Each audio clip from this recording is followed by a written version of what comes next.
Hello, everybody. It's David Knight. Welcome to the OK Boomer Show. This is our first of 2021. Who can believe 2021 finally here? 2020 is behind us, and two great Aussie legends. One of them you've seen before. He's still ugly in 2021. That'd be John McLean. And John, please introduce our new celebrity, Ironman legend, another Aussie, Craig Alexander. Go Perfect. ahead. Thanks, Dave. Great opportunity to introduce a world champion on a couple of different levels. Number one, that had won Kona three times, as in the World Championships for Ironman, but also winning 70.3 twice. So a five-time world champion, a great Aussie, a good mate of ours. So, Crow, welcome to the show. Thanks, John. Thanks, Dave. Thanks for having me on. No worries. Hope you guys have loaded up on coffee. You guys are in Sydney. I'm in Denver, Always. so it's towards the end of my day and beginning of yours. But look, it's just great to get together, and we've all gone through a lot, whether that's trying to navigate COVID and what's going on in the world, or just getting to the start line and finish line of Ironman, which we've all kind of done and celebrated at different times. But Craig, it's great to have you here. You're a Cronulla boy, right? Yeah, well, not born and bred in Cronulla. Sort of grew up, well, it's now called the inner west of Sydney, but it used to be called the western suburbs back in the day. It's now a Yeah. trendy part of Sydney, actually. Wasn't when I was growing up, but no, I moved down to Cronulla almost 25 years ago. I was coming down here most days to train. Obviously, there was a good group of world-class athletes, not just triathletes, but swimmers, runners, and cyclists who lived down this way. And Greg Welsh, who you guys know well, he lived down here and was kind of my inspiration in triathlon. And I was driving down to train, and then my wife actually got a job at St George Hospital. She's an emergency nurse, so it made sense that we moved down this way. And yeah, we haven't looked back. So I've been Shire residents for a quarter of a century now, and um, you know, I guess if they were going to revoke our citizenship down here, they would have done it long before now. So I think they've held on to us, and we're happy. It's a great part of the world. Good spot to bring up a family, great beaches, and yeah, we love it down here. Well, Greg Craig, was is it kind okay enough to? to say. Greg was kind enough to say, like when we asked him, like who should we get on next, he said, "Oh, you got to get Crowy on. He's got some great stories." So anyway, John, lead off. Yeah, Crow, would you mind sharing with the audience about how you first got an interest in sport? Where did that start from? Was that mum and dad's influence, brothers, sisters, school? So how did that start for you? Uh, I couldn't give you a specific moment, like a light bulb moment. I was just always interested in sport growing up. I just would play all sports like a lot of kids in Australia, as you know, John. You just jump in everything that's going. We have a very great climate to be outdoors, so we're outside a lot. Um, and I played soccer. I played soccer. That was my main sport growing up. I played soccer for 15 years, but tried everything. Played a little bit of water polo in high school. Played cricket, a little bit of league, a little bit of union. Wasn't quite big enough for those sports. Um, but yeah, just was always outside, always riding bikes around the neighborhood with all my mates, and just played sport. Loved it. Loved sport. I wouldn't say I didn't love school, but I sport was my thing. I just used to love to be outside and be active, and soccer was my main sport. My first sporting dream was to be a professional soccer player in Europe. Um, my stepdad had been a semi-professional footballer in the Premier League in England, and yeah, that's what I dreamt of doing. And but was always interested in endurance sports. As you know, growing up in Australia, that race in Hawaii used to get huge coverage, particularly on the wide water sports and other shows like that. So I was always aware of Hawaii and the great battles between, the two Americans, Dave Scott and Mark Allen. Watched a lot of those races growing up, and another sport that we have here in Australia, surf Ironman racing. It's very big. Um, the Coolangatta Gold in particular is an iconic event that's on television, and I used to love to watch that each year. It was roughly on the same time as the Ironman in Hawaii, so you would often watch one and then the other. And I loved watching those sort of races that, were sort of, I guess, an endurance challenge. It was about outlasting your opposition. So even though I had sort of no background in endurance sports, and as I said, I was playing team sports, was really interested in those events and used to love to watch them. So that was sort of my introduction into sport. And, one thing led to another. My soccer dream sort of faded away, and I was at university and um, had a hernia operation actually, and was looking just to get back in shape and get fit again. So started running to get back in shape, and had been more of a short distance athlete as a kid. I was always better at the sprint events, sort of 200 and 400 when we did athletics at school. But yeah, it was something about those longer distance races that I'd seen on television that really interested me. And, I was at university, started running to get back in shape. And my best mate at uni was a really good cyclist, an A-grade cyclist who used to do triathlons for cross training. And I was always badgering him with questions about triathlons. And he said, mate, you should just try one. So I did. We went and bought a bike out of the training post midweek and did my first triathlon at Kurnell the following Sunday. That's And awesome. is that when you first got the bug and you're trying to put it all together? And how did you go? Well, I raced in my age group because it was the sport was a little different back then. Juniors was under 20, and it's now under 23. But I was already 20 or 21, so I was too young to be a junior. So I raced in the 20 to 24 age group, and I think I did all right. I want to say I got second or excuse me, second or third in my age group, and I was bitten by the bug. Sorry, something caught in my throat here. Yeah, just loved it. Loved it from the start. Loved being outdoors. Loved being with all the other athletes, and yeah, it was just amazing. And Did you when did join? the Did you join the local tri club? Because I know the Cronulla Tri Club is pretty phenomenal, right? Yeah, well, that race was in the Cronulla Tri Club's backyard, but Uh, yeah, I was living sort of in the western suburbs at that point, and I was actually doing more of my training at that point on the northern beaches up around Balmoral.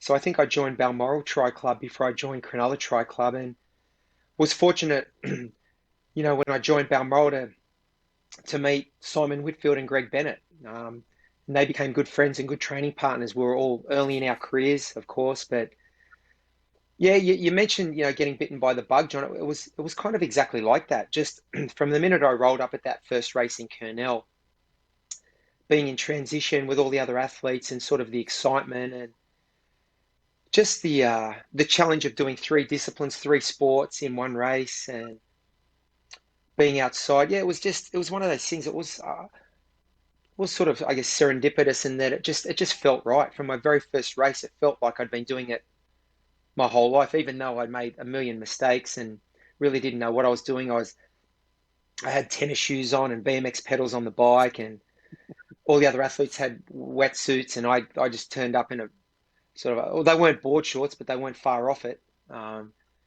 So I was very raw in terms of the experience and the things that you needed to do, but it just felt right from the very first event.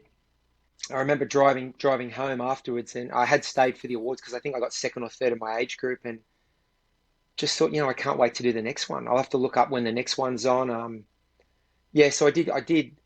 You hear people say you get bitten by the bug, whatever it was. It just felt like I belonged as part of that community. I met a lot of great people that first race, some of who I still see at the races to this day. So yeah, it kind of had a community feel. It just felt great to be outdoors doing, a great sport and challenging yourself. So I did feel right at home right from that first race. how long did it take before you thought that you might make a career out of? Obviously, you finished second in your first race and you didn't have all the best gear, but when did you kind of make that turning point to go, maybe I could make a living out of this? I didn't know about making a living, but I thought I could be good at this sport because, as you said, I was second or third in that first race, but it was in my age group. But of course, like every age grouper, you look at the results of the pros, right? You look at what the best people are doing, and I just thought that I was well suited to the sport for some reason, more mentally than physically. I mean, who knows what physiology we have, what our genetics, um, you know, what we're predisposed to be really good at. I just thought mentally, I feel right in my wheelhouse here, being challenged and having to sort of find ways to push and go harder for longer, and it just that side of the sport appealed to me. So more mentally than anything else. I mean, I kind of hoped I would have the good genetics for it, and I felt I had some good physical gifts. I know all through high school, even though I played soccer and cricket and other sports, I'd done quite well at cross country and running at the school carnivals each year, and just from the fitness I had from playing soccer. So I felt that, I wasn't certainly out of place. But I felt even from that first race, I could be really good at this sport if I start training the right way, if I get some slightly better equipment, get more serious about it. So the answer to that question is straight away. I felt I could. I was trending up. Like even from that very first race, I thought, oh, I'm heading in the right direction. But it was more so about just an emotional and a mental comfort. I just felt right at home in the sport, even from day one. I felt this. Sometimes we pick a sport, but a sport picks us as well. I just felt I'm very well suited to this sort of sport and overcoming the challenges, and I did improve rapidly. I was eager to learn. I was eager to train hard, and I think, as we all know, in an endurance sport, with that consistency of training, you do improve quite quickly and quite rapidly in the beginning. When you start, going from 0 to 100, you're on the steep part of your improvement curve because you're doing a lot of training, and going from really no training to some training, you improve straight away. And I saw that, and that kept feeding the fire, to be honest. Um, that was within 6 months. I think I stepped up. That was a sprint distance race, that first one. I stepped up and did an Olympic distance race, which was the national championships, actually. So my first Olympic distance race was the Australian champs, and I was still racing in my age group, but I finished from memory second. I think a guy called Craig Redmond won the race. He finished 10th or 11th overall, actually, against the pros. I came second in our age group, and I think I finished top 15 or top 20 overall as well in that first Olympic distance race. Um, and that qualified me for the World Championships later that year in Wellington, New Zealand, which I thought, yeah, I may as well go and do. I was in I think it was either my second last or my last year of my physio degree at Sydney University. And yeah, so it was a very quick introduction to the sport. I certainly jumped in right into the deep end, and I got my first injury as well because I started training, and I was very rough around the edges. I had a big desire and a big motivation to train hard, but not a lot of know-how at that point. But the good thing about doing a physio degree is I started getting these aches and pains, and I was able to self-diagnose. So um, I ended up getting shin splints straight out of the gates. So I didn't have a great race in Wellington when I went to the World Champs. I think I came 10th in my age group, 9th or 10th. Came off the bike about second or third. But what was funny was the guy who won our age group, John, was a guy called Tim DeBoom, who Oh, wow. who turned he turned pro straight after that race. And obviously, for those listeners who know our sport, know he went on to be a two-time Ironman World Champion, and he won our age group in Wellington, New Zealand, at the Olympic distance, and I'm pretty sure his time would have placed him fourth or fifth overall in that race, which was won by Spencer Smith. Spencer Smith won the pros. Brad Bevan got second. A guy from Germany called Ralph Egert took the bronze. And I think if you go back and look through the results, you see that Tim DeBoom's time would have placed him right up in the top 5 overall. So, that wasn't lost on me. I saw the results and the people I was racing against. So I guess that fueled the fire even more. And shortly after that, I came back to Australia. I got my injuries all sorted out, and I started getting on the podiums in races in the open category, and that's when Triathlon Australia offered me a professional license. I think it was early 1995, and I got invited to do a World Cup race at the Opera House. So it was the proposed site of the Sydney Olympic Games for 5 years down the track, and I consider that my first pro race, actually. It was October 1995, and I finished 8th in an incredible field of 120 athletes. And Brad Bevan won that race. So, yeah, I guess I dived in at the deep end, but I was just loving the sport, and I felt right at home. So I think when emotionally you're happy and mentally you're in a good place, I think physically, you work that part out later. And it just felt like it was meant to be for me. I really, one thing, I didn't know if I was going to make a living out of it. I know I'm sort of waffling on here, and the question was, I just felt I could be very competitive, I could be very good. And then when that happens, you get in a place where you can make a career out of it. So yeah, I started getting some good results in some bigger races, and I was inconsistent like a lot of young athletes are, and inexperienced and making a lot of mistakes. But always in the back of my mind was, once I get some experience and, keep going along this path and be consistent, yeah, I do think I can be very competitive and make a long career out of it. So, Craig, in John's book, which are the 5 M's of change, he talks about mentors as being like a huge enabler. Talk to us about who your mentors were and how you lean into them to kind of steepen that curve of learning and get into the sport.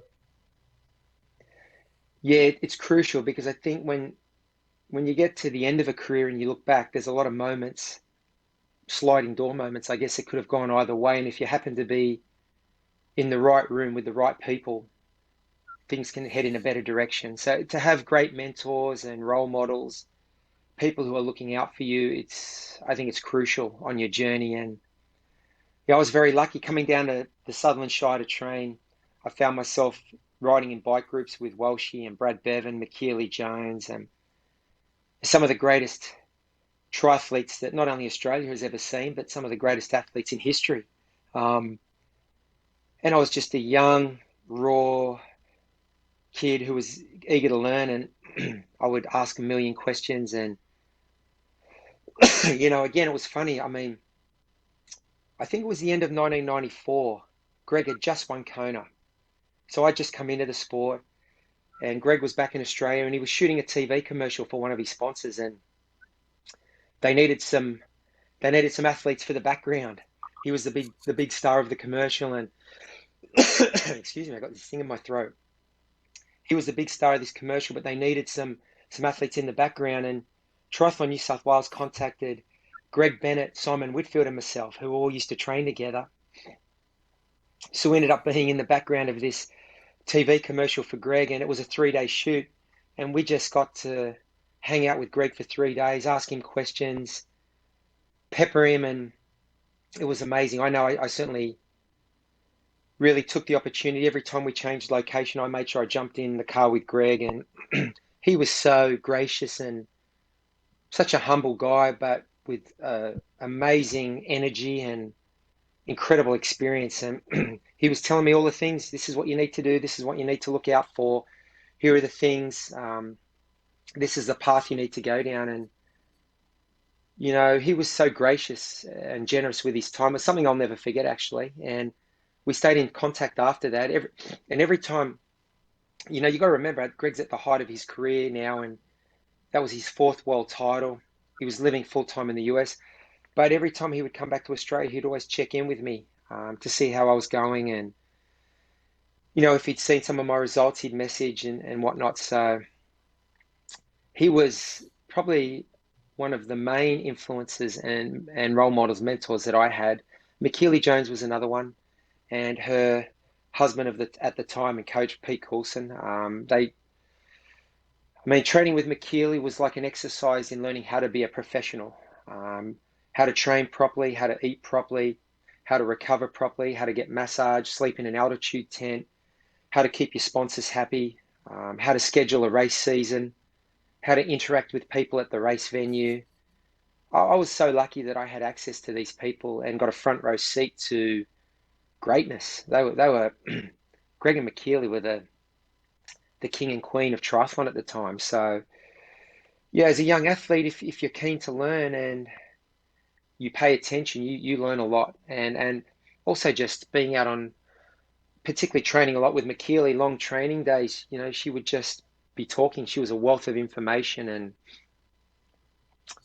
I'll never forget a lot of those training days and those opportunities where I just took on board all the information that they had to give. And I was sort of self-coached. I had different people, advisors and different coaches at different times, but for the most part, and for a long time in my career, I was sort of, I guess, self-coached. And so I would lean on those people, those sorts of athletes. And I was fortunate to have them as friends, and I'd be able to call them up.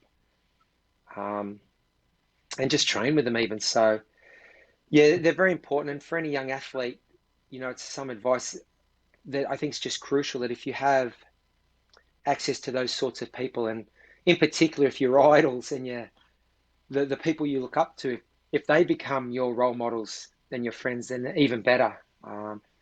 Because I think Yeah. the impact that they have, and with when they speak to you, the message always lands well, and it's something you never forget as well. You never forget their words, whether they be motivational or inspirational, or even just training, uh, advice around training. You never forget the advice you get from those sorts of mentors and role models. So yeah, I was very lucky, and even later on in my career, making the Australian Craig, team for the Craig, ITU World Championships. sorry to jump in. I just want to transition, if we could, in terms of your first lining up in Kona for your first time. Can you kind of bring that to life for us, knowing that we both loved, as Dave did, Wide World of Sports back in the day when we used to watch it?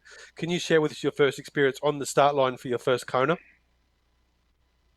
Yeah, it was an incredible moment. It's something I'd watched on television, and I'd always wanted to go there and watch the race before I raced there, and I didn't get the opportunity to do that. But what I did do was, um, when I switched up my career, and I'd been in the US racing for 5 or 6 years, focusing on short course Olympic distance races and half Ironmans. But my goal in 2006 was the half Ironman World Championships. It was the first time they were having them, the 70.3 Worlds, and whoever won that race was going to qualify for Kona. So I had that race in my sights, and I went and did a 2 or 3 week training block in Kona in '06, um, leading up to the 70.3 Worlds, but also it was about 2 months before Kona was on that year. So one of the best things I ever did, actually, because I got to train on the course, experience the wind, experience the heat, go down to the pier, just visualize what the race would be like, um, and just really feel it. And I was there training with Lisa Bentley, actually. We were both on a triathlon team called Try to Buy, and of course, Lisa had raced in Kona a lot, and she went on to get third that year in 2006. So she was another mentor, and I was lucky enough to be training on the course with her, and her telling me how the wind shifts direction between the saddle and the volcanoes, and what it's like to run out through the energy lab. And we did it. We did it every day. We did all of those things, and I got to experience it with Lisa. So then I finally got there in 2007, and it almost felt like it felt real, but it also felt like a dream, because I'd watched it on television for 15 years or 10 years.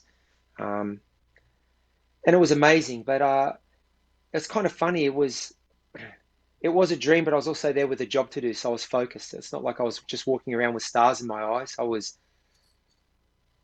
in awe of being there, but I was also there with goals and ambitions. So there was a little bit of a nervousness and a self pressure to perform. When I went to Kona in 2007, I was the reigning half Ironman World Champion, which is how I'd qualified. So I had high hopes and high expectations. So it wasn't just all stars in my eyes and looking around in wonderment. There was a little bit of pressure as well, because I had high hopes for my Kona career. So it was a combination of both those things, trying to keep the expectations and the pressure in check and deal with that, whilst also trying to enjoy the moment for what it was, which was realizing a dream of actually getting to the first triathlon that I'd ever seen, and the only triathlon that I ever really wanted to do, or the main one that I really wanted to do. So, Craig, 2011, obviously special year for you, right? You 70.3 world champion and Ironman world champion in the same year.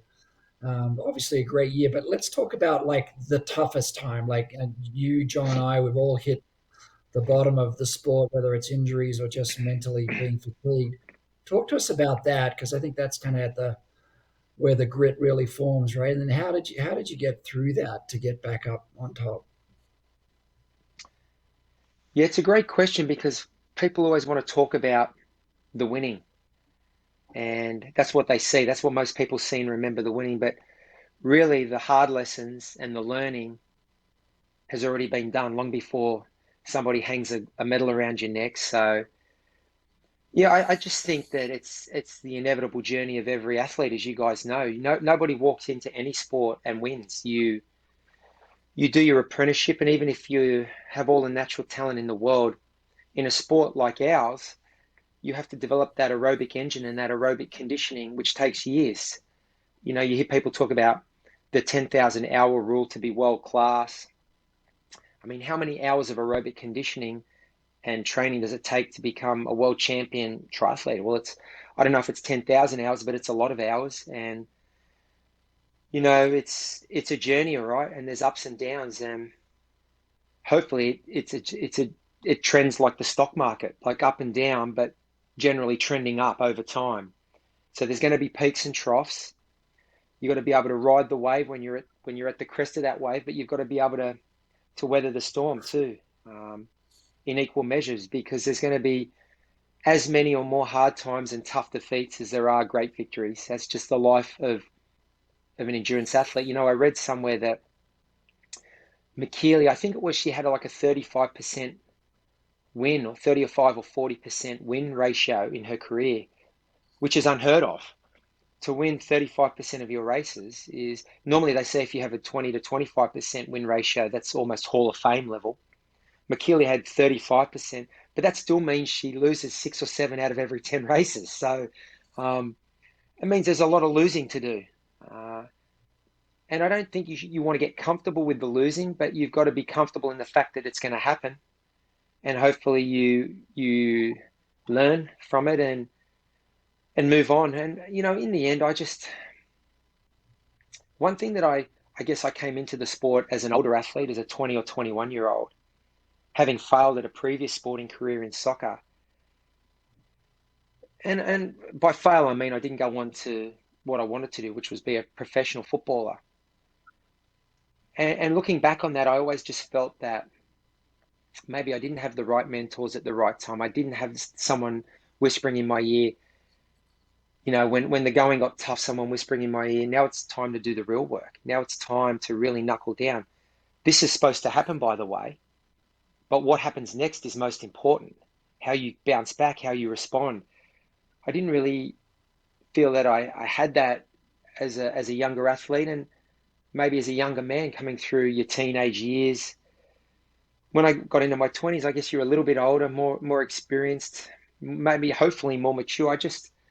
My only hope for my triathlon career was that I was more resilient than I'd been as a younger athlete.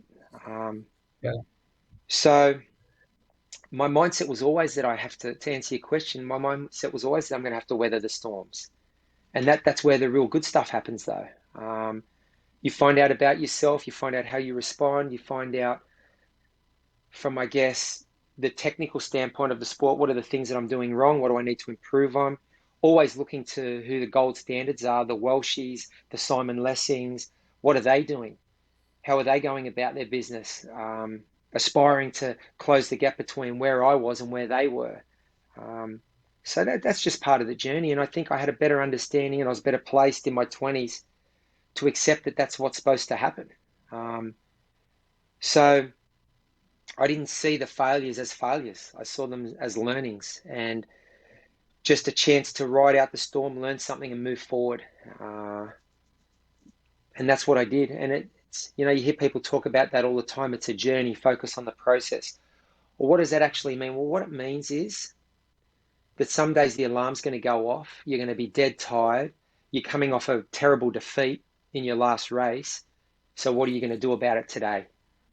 How do you form habits and actions every day that get you out of that trough and back to the peak? That's to me what the journey is. It's about forming actions and habits every day that get you to where you want to go. And I didn't actually classify the failures as failures. I just saw it as part of the journey. It's another destination.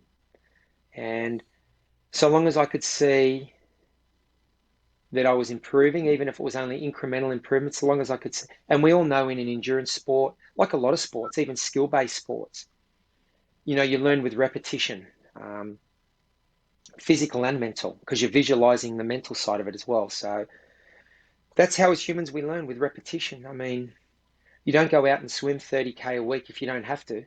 And if you're Michael Phelps or Ian Thorpe, you don't go out and swim 70 to 100K a week. You have to. Even when you have their level of natural talent, you still have to overlay a lot of hard work because it's repetition. it's repetition of work over time that leads to success. So that's your journey. And I understood that that's what I had to do. I had to form good, consistent habits and be consistent with my training. And when you start from scratch and you do that, you improve quickly.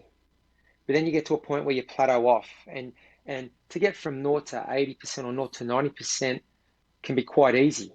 To go the last 10 or 15% can take decades. And I think if you speak to any athlete in any sport, you speak to a golfer, you speak to a tennis player, you might get in the top 20 in the world quite quickly, but to get into the top 10 and then to be number one can take a lot of time after that. So yeah, I just felt that I guess my fire was being fueled by the fact I was improving quite quickly early in my career, and that led me to believe that I had the necessary genetics and physiology to do well, but it was going to be a long journey because those athletes who were winning the titles had been in the sport for a long time. And if I wanted to win those titles, I had to be in the sport for a long time too. So, and if you're going to be in something for a long time, you're naive to think you're not going to have bad days and not have a lot of bad days. But the other side of the coin is you actually need them. When you look back, and it's not even looking back, I knew it at the time because I had great mentors and role models. I had people like Welshie in my ear saying, no, this is supposed to happen. You're supposed to take a hiding out here at this point in your career and against these guys. That's exactly what's supposed to happen. But just keep closing the gap, keep working. So I always had something to do. I always had something to aim for, or I always had a plan. So it's interesting. Sorry, John, you go. Sorry, Dave. I just say, what did it feel like? Just the flip side of that, Craig, when it all did come together for you, 2011. What was it like? Making your way towards a Leahy Drive and crossing the finish line. Can you share that with us? Yeah, I'd like to share it with you, but I don't know if I can do it justice. It's because of all those setbacks. There were so many, as you mentioned. Because of all of those, that's what makes it so special. And I wish I could articulate what it feels like, but it's very hard. It's very emotional. I was thinking of my family, my wife in particular, all the people who'd helped me along the way. That's exactly what I was thinking about coming down Palani. And of course, in 2011, I was battling those cramps. So it was quite a painful finish, but emotionally, yeah, you're on a high. It's like, I can't believe I've done this again. And that was my first sort of thought process. And then I'm just so lucky that I've had so many good people help me. That's what's led me here. A lot of hard work. And I was lucky I've got the right genetics and all of that. But I've worked very hard, and I've been very lucky I've had so much support over so many years. That's exactly what I was thinking. And it's overwhelming to think that, someone like Greg or McKeely, Pete Coulson, Dave Scott later in my career, just so many. A guy called Frank Jakobsen from Denmark, who I met in Kona in 2009. He helped me get back in 2011. That they, took time out of their lives and their days to help with messages, with coaching, with advice. So you've got to surround yourself with the right people, and that's part of the challenge. One of the great lessons is not only about the training that you need to do. I don't think that's so much of a secret. The secret is understanding it's a long game and surrounding yourself with the right people. I was going to say, Craig, you, John, myself, we played pretty high-level team sports, whether it be soccer, rugby league, or rugby union. And then we found this sport called triathlon, which I think we all fell in love with. And part of it is, to me, it's not really a team sport, but it's a very cohesive, collaborative sport, right? I used to really look forward to the rides, right? Because there were group rides, right? And yeah, you'd hit each other up pretty hard, but you'd also have the time to talk and get into the sport and in real time get those conversations that were really transitional or pivotal to the careers of what we did, right? Because we're all hungry for knowledge. And, I always found that the bike rides, whether it was Centennial Park or, wherever we were training with a group of hard-headed triathletes, everybody was very open to share, tips and Yeah. tricks. And then, yeah, you had to do the hard yards on your own. Like you had to go out for some, solo runs or swims. But it was a very interesting and is a very interesting sport for anybody to get into because you have that solo dedication. But importantly, I think you've got that group dynamic, right? Whether it's a tri club or a group ride or whatever it is, but it just seems to be quite unique, right? And as you said, Yeah, if you surround yourself with the right people, which is really important in life, right? If you surround yourself with the right people, then nothing but good things can happen. yeah. And it's the great thing about the triathlon community because it's a lot of like-minded people, and it is an individual pursuit, but I guess our locker room was the group rides or just being on pool deck after a swim session. And that's when the camaraderie and the friendships build with the other athletes. And yeah, I mean, I remember doing a lot of long rides with often athletes I'd be racing in Kona, but you form friendships. And yeah, I mean, that's the emotional connection that we all need as human beings, right? So you become invested in more than just your own journey. So it is one of the great things about the sport. And just like you mentioned, the triathlon clubs and just the communities. And even each year when we go to Kona now, John, we don't race there anymore, but you see a lot of the people who you typically only see in Kona or at some of the big races. And it's like seeing family that, it's the one time a year we all get together. It's like a footy team having their reunion. So um, Yeah.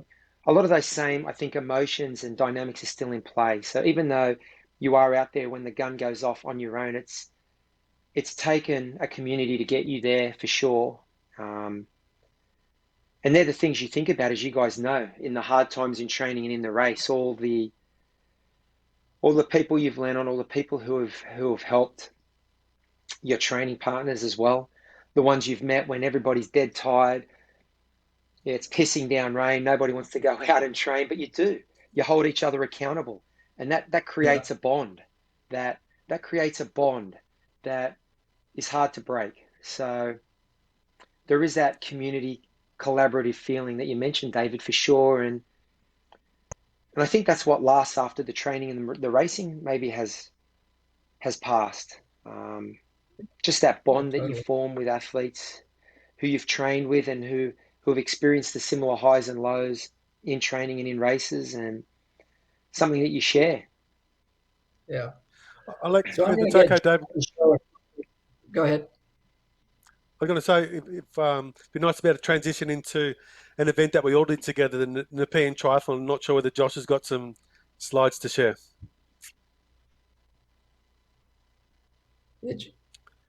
There we go. So this is before doing the Nepean Triathlon 2014, and I guess another great connection for Craig and I was a guy called, or is a guy called Steve Waugh, who's a shy boy.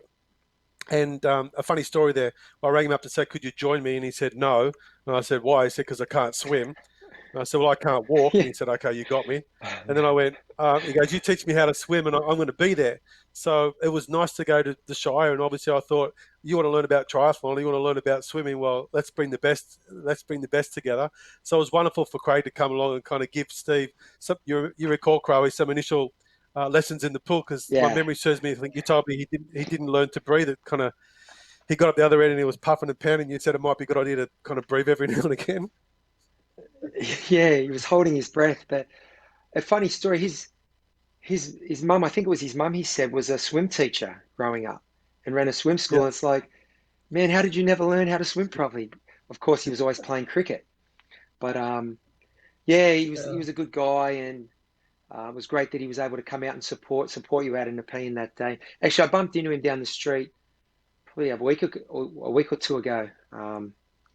And it's interesting because I think after that, you must have stoked the fire in him. He's still, I'm not sure if he's doing any swimming, but I know he's still riding bikes, and with the charity that his own charity, they do a bike ride each year. So it's yeah. interesting. But yeah, that was a great day out in Nepean. I mean, obviously that's your old stomping ground, and there's a nice tie in there because it's one of the oldest and most historic. It's the site of one of the oldest and most historic triathlons in Australia as well. So it was great to get out there that day and support you. Well, let's kind of bring that to life. So here I am. I've got Crowe on one side for the swim, and the other guy is Kai Hurst, who you know only too well, Crowe and Dave, around being an Ironman surf life-saving champion. Also, Olympic 10K swimmer twice, sailed in the America. I mean, just an all-time beautiful person. So here I am doing a 1 kilometer swim. Here's Crowe, here's Kai. So that was just a beautiful. David was tucked in just behind. So that was my swim, thinking, you know what, this is so awesome. And I kind of look back, Crowe and Dave, around how Ironman came to me as a boy watching Wild World of Sports, and thinking, wow, this is just so cool to be, excited about watching world-class athletes participate. So Dave Orlowski, you might recall the great Dave, late Yes. Dave Orlowski, who finished third in 1978. He was there with us. So we had this beautiful collection of human being athletes, all willing one person to assist him to get to a finish line. So that was my swim. The bike ride was just probably the most amount of fun I've had with a collective group of guys who I never cycled with, because it would always be me on my hand bike opposed to a conventional bike.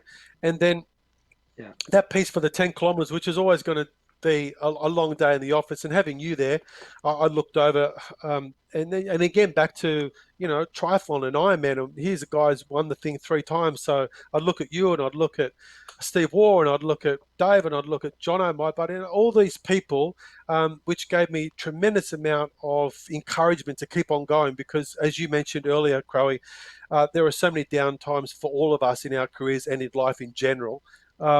So one of the moments that I recall, probably halfway, my feet were really sore. I took off my carbon fiber leg braces and the leggings, and my feet were just toast.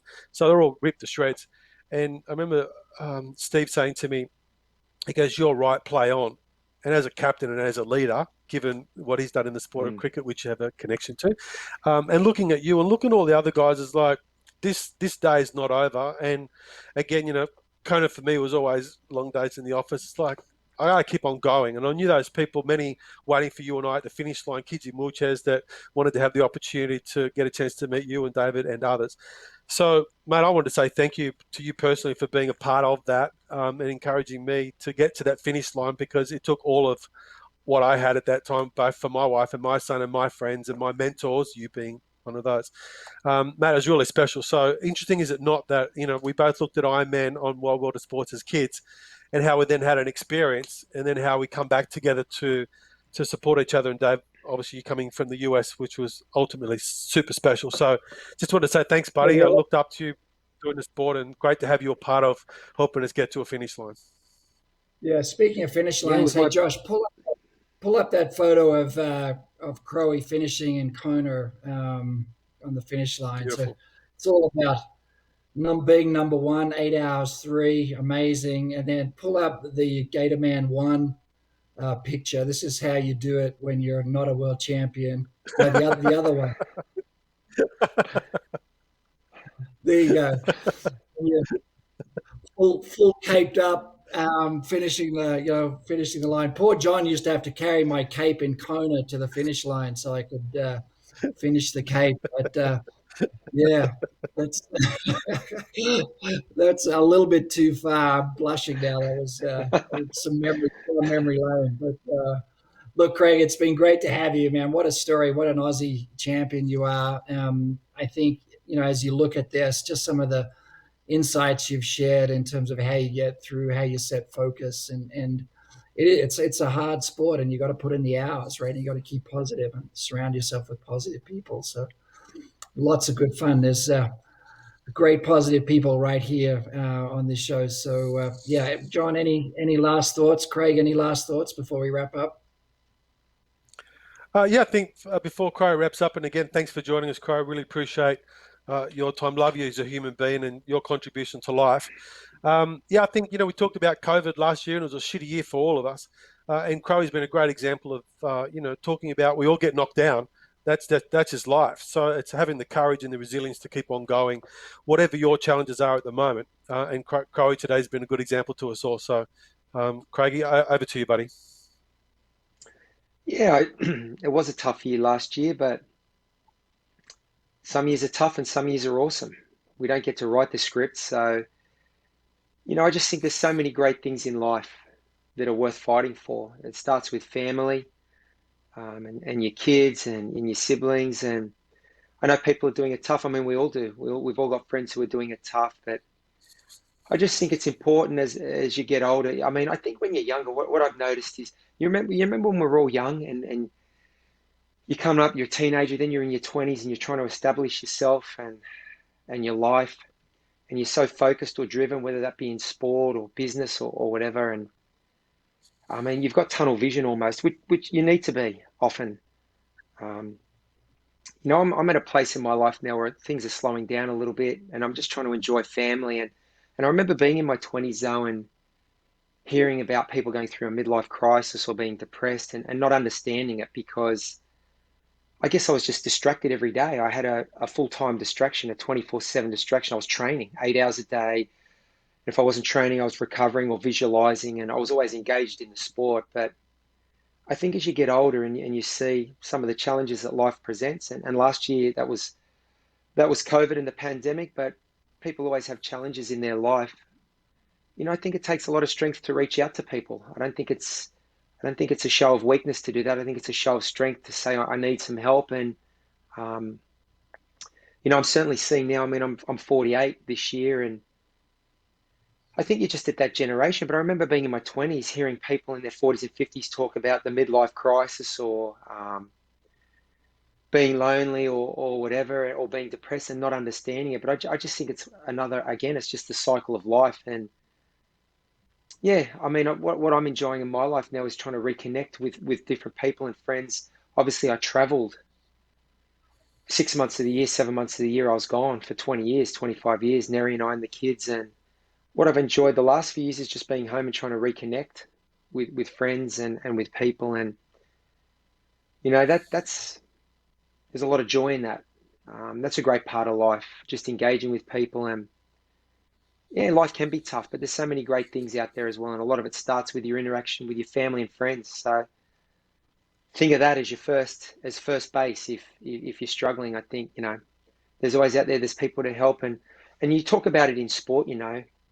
Having great mentors and the importance of it. I think it's important in life to have people, role models or mentors, or just people you can lean on in hard times, because you do get them. You get hard times, and sometimes they come thick and fast, and you just feel like you can't take a trick.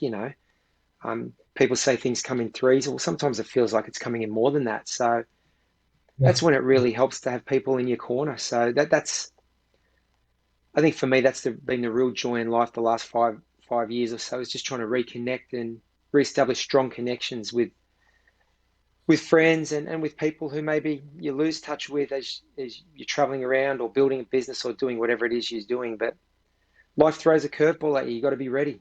Got to be ready to adjust and take a swing. perfect. Well, on that note, let's all take a swing. So let's keep at it. Really appreciate you guys. Great episode, some really good learnings. But be safe, be happy, spread the word of joy and love. And till next time, OK Boomer signing out.